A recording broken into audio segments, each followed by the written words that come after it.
연일 여권 유력 인사들의 실명이 거론되고 있습니다. 전재수 전 해수부 장관, 정동영 통일부 장관, 이종석 국가정보원장, 그리고 이 대통령의 최측근인 정진상 전 민주당 정무조정실장, 여기에 더해서 친명계 7인회 멤버인 임종성 전 의원의 이름이 도마에 올랐죠. 이런 가운데 이번에는요, 현 정부의 여성가족부 장관 후보자였다가 낙마했던 강선우 민주당 의원과 함께 문재인 청와대의 노영민 전 비서실장, 그리고 김현철 전 통일부 장관의 이름이 새로 등장했습니다. 그렇습니다. 지난 2022년 대선 직전 윤영호 전 통일교 세계본부장과 또 다른 통일교 간부 이모 씨가 나눈 전화통화 녹취록에는요. 이 통일교가 당시 민주당 대선 후보였던 이 대통령 측과 또 미국 측 유력 인사의 대담을 추진한 정황이 담겨 있는데요. 중앙일보는 이 씨가 접촉 중인 명단을 당시 민주당 선대위에서 활동하고 있던 이 강선우 의원에게 넘기겠다는 말을 했다고 보도했습니다.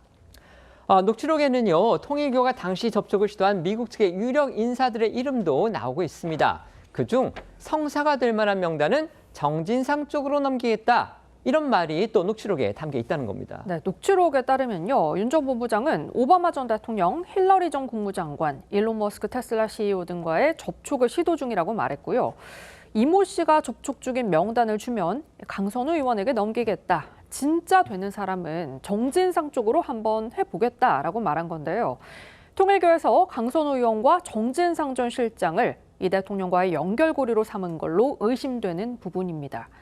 관련해 앞서 정 전 실장은 통일교와 연루 의혹에 대해 사실 무근이라고 부인한 바 있고요. 강선우 의원 역시 윤영호란 사람을 알지도 못하고 연락처도 없다라고 의혹을 부인했습니다.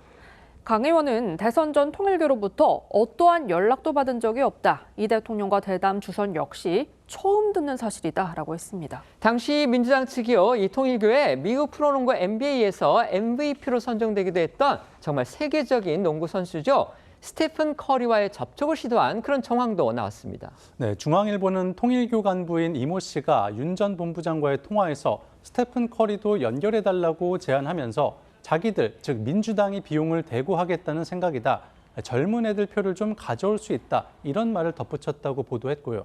윤 전 본부장은 스테픈 커리 쪽은 80만 불, 우리 돈으로 약 11억 8천만 원이라며 농구 대스타여서 비싸다는 취지로 답을 한 걸로 알려졌습니다. 민주당이 비용 부담까지 전제로 스테픈 커리 섭외가 가능한지 통일교에 먼저 제안했을 거란 해석이 나오는 대목인데요.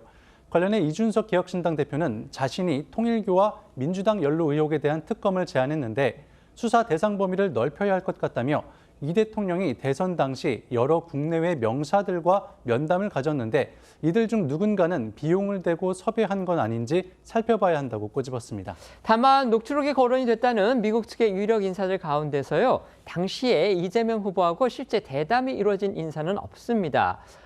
녹취록에서 윤영호 전 통일교 본부장은요, 여권 쪽에 접촉하고 있는 게 2개 라인이다, 이렇게 또 주장을 했다고 합니다. 이재명 대통령 쪽 라인과 함께 당시 이제 대선 당시니까요, 문재인 당시 정부 라인도 구분해서 접근했다는 겁니다. 그렇습니다. 중앙일보는 윤 전 본부장이 통일교 간부 이모 씨와의 통화에서 문재인 정부 청와대 인사들도 접촉하고 있다는 점을 강조했다고 보도했습니다.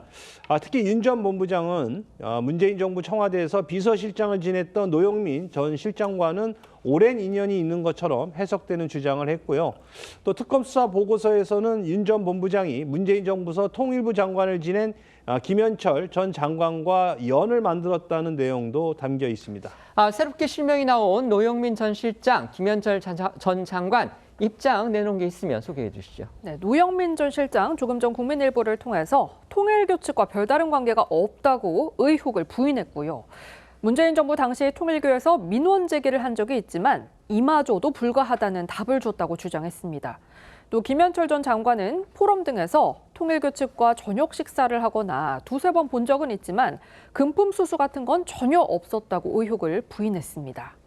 앞서 실명이 거론된 여권 인사들 역시도요, 하나같이 통일교 연루 의혹을 전면 부인했습니다. 그런데 또 그들의 해명에서 공통된 부분이 있습니다. 앞서 노영민 전 실장, 김현철 전 장관도 마찬가지인데요.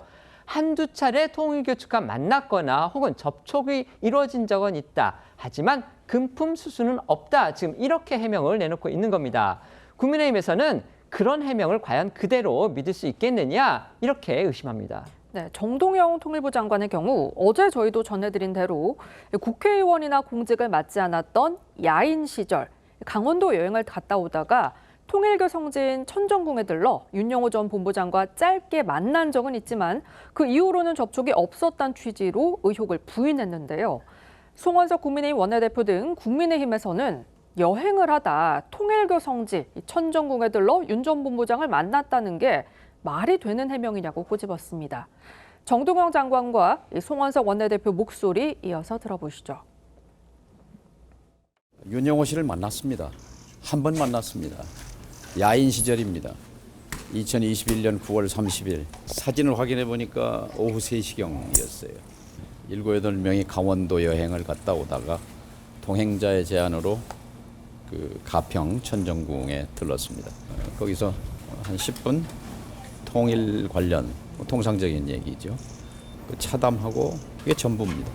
통일교의 성지인 천정궁이 어디 있는지 저는 잘 모릅니다만은 지도상에 보니까 강원도 첩첩 산골짜기에 있는 것으로 알고 있습니다.